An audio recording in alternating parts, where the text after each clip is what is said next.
नमस्कार, बहुत स्वागत आप सभी का जी मध्य प्रदेश छत्तीसगढ़ देख रहे हैं आप। मैं हूं आपके साथ कोमल गंगवार। वक्त हो चला है मध्य प्रदेश और छत्तीसगढ़ के साथ साथ देश और दुनिया की उन तमाम बड़ी खबरों का जो आज पूरे दिन सुर्खियों में रही। हम आपको दिखाएंगे वो स्पेशल रिपोर्ट जिसमें होंगी देश और दुनिया की तमाम बड़ी खबरें। तो चलिए शुरू करते हैं स्पेशल रिपोर्ट।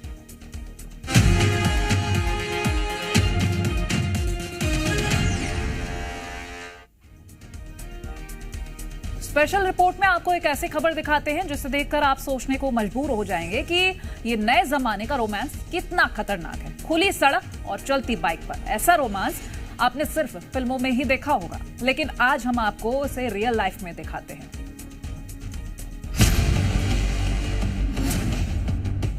माना कि प्यार का परवान चढ़ा है, लेकिन जान की बाजी भी लगी है। अब इसे नए जमाने का प्यार कहें या बेशर्मी की हदें पार कहें। इन तस्वीरों को देखिए। ये तस्वीरें हैं बिलासपुर की, जहां बाइक पर रोमांस चल रहा है। आधी रात को बीच सड़क पर बाइक पर रोमांस, जरा सी गलती होती और जान पर बनाती।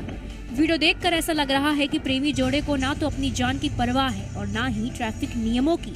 तभी तो नियम कानून सभी की धज्जियां उड़ाई जा रही हैं। हाई स्पीड बाइक पर युवक युवती फर्राटे भर रहे थे। वीडियो में युवक बाइक चलाता हुआ नजर आ रहा है, जबकि उसकी गर्लफ्रेंड टंकी पर बैठकर उससे लिपटी दिख रही है। वीडियो में बाइक का नंबर भी साफ नजर आ रहा है। आधी रात को शहर की सड़कों पर कपल के इस रोमांस का वीडियो किसी ने कैमरे में कैद कर लिया, जिसके बाद ये वीडियो तेजी से वायरल हो रहा है। ब्यूरो रिपोर्ट, जी मीडिया। और अब बात एक ऐसी सुरंग की जिसकी खबर सुनकर चीन को सांप सूंघ गया। अरुणाचल प्रदेश में दुनिया की सबसे लंबी 2 लेन टनल को प्रधानमंत्री मोदी ने देश को समर्पित कर दिया है। चीन लगातार चालबाजियां कर रहा है। ऐसे में इस सुरंग के निर्माण ने चीन की नींदें उड़ा दी हैं। अब 12 महीने भारतीय सेना LAC पर चीन की चाल पर पैनी नजर रख सकेगी। इससे जाहिर है कि चीन की हेकड़ी निकलेगी। और क्या है इस सुरंग की खासियत, इस रिपोर्ट में देखिए।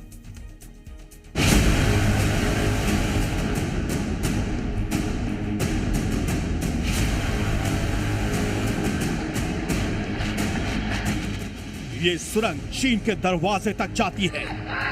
अरुणाचल प्रदेश की धरती से सेला टनल के उद्घाटन की तस्वीरों को देख चीन तनाव में आ गया है। ये टनल देख उसके सीने पर ड्रैगन लौट रहा है। चीन अक्सर भारत के खिलाफ LAC पर चालबाजी करता रहा है, लेकिन अब उसके लिए ऐसा करना आसान नहीं होगा,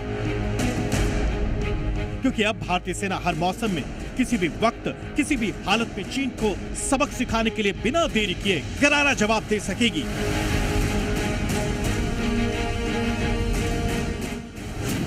LAC से करीब 34 किलोमीटर की दूरी पर दुनिया के सबसे लंबे 2 लेन सुरंग का उद्घाटन प्रधानमंत्री नरेंद्र मोदी ने किया है। अब आपको इस सुरंग की खासियत बताते हैं। दरअसल पहले सेला दर्रे से होकर तवांग जाना पड़ता था। ये सुरंग पश्चिमी कामेंग और तवांग को जोड़ेगी। सेना को तवांग पहुंचने में 10 किलोमीटर कम दूरी तय करनी पड़ेगी। सेना किसी भी मौसम में, किसी भी वक्त LAC तक आसानी से पहुंच सकेगी। चीन की सीमा पर तैनात सैनिकों को रक्षा उपकरण, रसद, हथियार, मशीनरी उपलब्ध करा सकेगी। प्रतिदिन 3000 कारों की भी यहाँ से आवाजाही हो सकेगी और 2000 ट्रकों की आवाजाही भी आसान हो जाएगी। सीमा पर भारतीय सेना को जहां चीन जैसे चालबाज से निपटने के लिए आसानी होगी, वहीं प्रधानमंत्री नरेंद्र मोदी ने देश के नौजवानों को भी सेला टनल देखने का न्योता दिया है, ताकि वो देखें कि भारत अपने दुश्मनों पर कैसे बीस पड़ता है। मोदी पार्लियामेंट मेंबरों की गिनती करके काम नहीं करता है, देश की आवश्यकताओं को ध्यान में रख के काम करता है। केंद्र में मजबूत और राष्ट्रहित को प्राथमिकता देने वाली सरकार ने 13,000 फीट की ऊंचाई पर, मैं तो देश के नौजवानों को कहूंगा कि इस टनल को देखने के लिए आना चाहिए। जाहिर है चीन की आंखें भारतीय सेना की बढ़ती ताकत देख चुंधियाती जा रही हैं। दरअसल चीन लंबे समय से तवांग से भारतीय सेना की गाड़ियों के मूवमेंट पर नजर रखता था, लेकिन इस सुरंग के खुलने से भारतीय सेना की गाड़ियों पर चीन निगरानी इतनी आसानी से नहीं कर पाएगा। आपको बता दें कि ये 13,000 फीट की ऊंचाई पर है और इसको बनाने में 825 करोड़ रुपए की लागत आई है। चीन की परेशानी का कारण यह भी है कि भारत चीन के साथ सीमा विवाद के बीच एलएसी पर सैनिकों की तैनाती लगातार बढ़ा रहा है। हालत यह है कि चीन अब भारत से शांति की बात पर जोर देने की गुहार लगा रहा है। एक बयान के मुताबिक चीन सीमावर्ती क्षेत्रों की शांति और स्थिरता की रक्षा के लिए भारत के साथ मिलकर काम करने के लिए प्रतिबद्ध है। हमारा मानना है कि भारत का कदम शांति की रक्षा और तनाव कम करने के लिए भी अनुकूल नहीं है। दरअसल चीन एलएसी पे भारत को गीदड़ भभकी दे रहा है, जिसका जवाब भारत समय समय पर देता आया है। एलएसी के पास पेंगोंग झील क्षेत्र में हिंसक झड़प के बाद 5 मई 2020 को पूर्वी लद्दाख सीमा पर गतिरोध पैदा हो गया था। जून 2020 में गलवान घाटी में हुए भीषण झड़प के बाद भी दोनों देशों के संबंधों में काफी गिरावट आई। लेकिन भारत लद्दाख में पिछले 2 साल में 1,500 किलोमीटर लंबी सड़क बना चुका है। इसमें 19,300 फीट पर दुनिया की सबसे ऊंची सड़क भी है, जो उमलिंग ला पास पर है और एलएसी तक जाने का सबसे बेहतर रास्ता भी। ब्यूरो रिपोर्ट, जी मीडिया।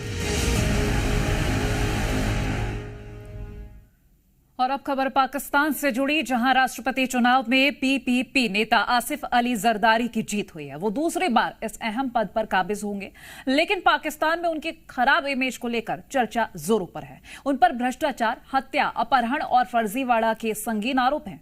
तंज कसा जा रहा है कि ऐसे दागदार को सिर्फ पाकिस्तान में ही राष्ट्रपति बनाया जा सकता है।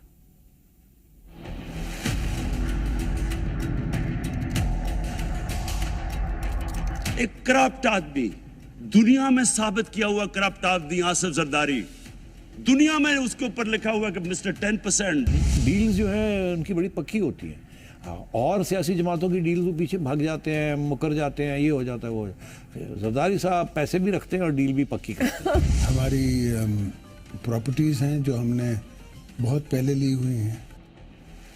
मिस्टर 10% की बदनामी का दाग आसिफ अली जरदारी का पीछा नहीं छोड़ रहा।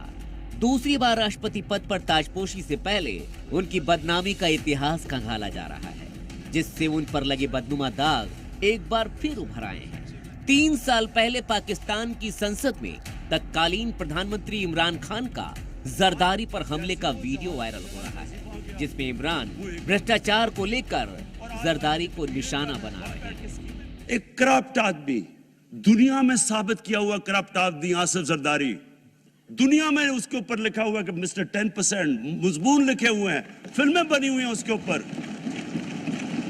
और उस मुल्क में लोग कहें जी एक जरदारी सब पे भारी, क्या कि वो रिश्वत देता था इसलिए सब पे भारी हो गया?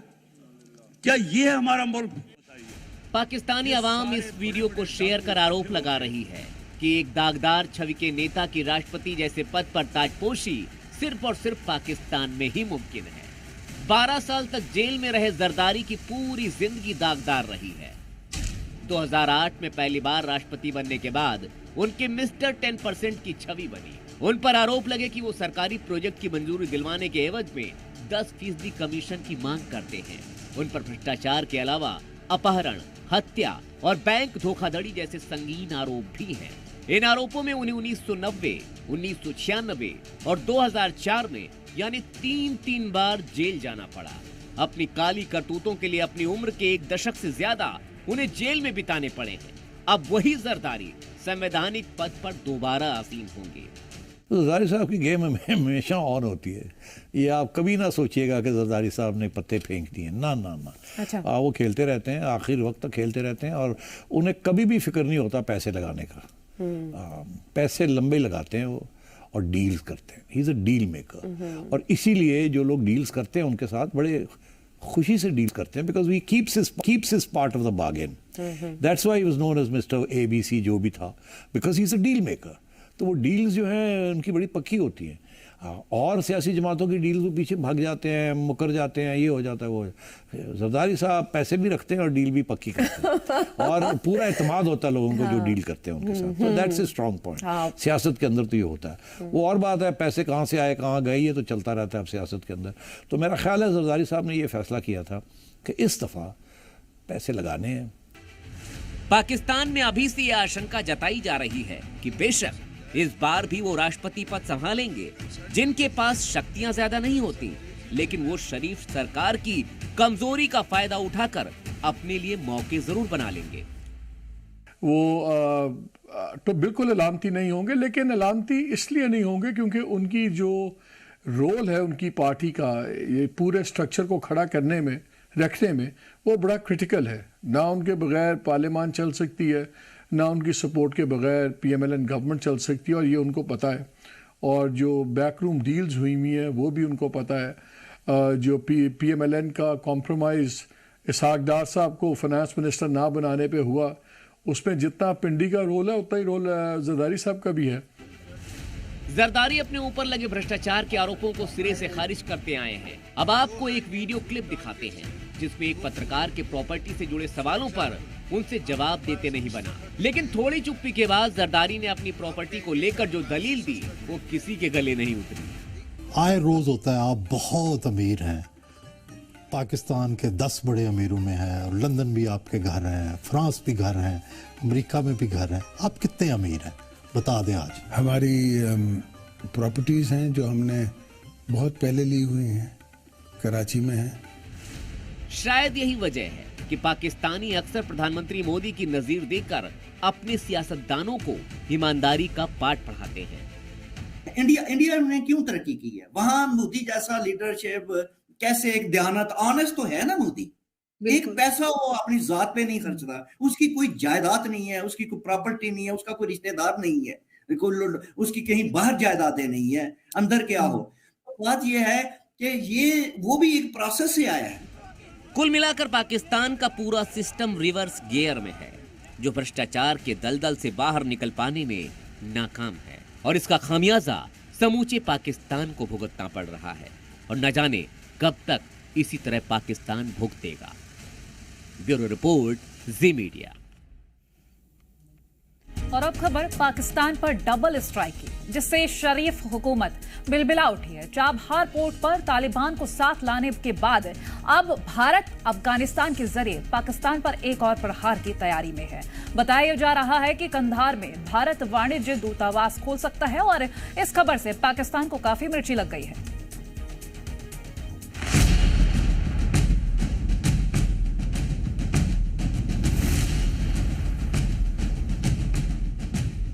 4 दिन पहले पाकिस्तान की सत्ता संभालने वाले शहबाज शरीफ बीते 24 घंटे में हिंदुस्तान के प्रचंड प्रहार से बेचैन हैं।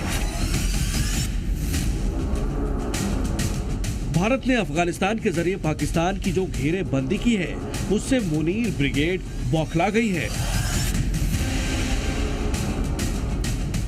मुनीर और शहबाज की दोस्ती परवान चढ़ती उससे पहले ही पाकिस्तान के साथ खेला हो गया।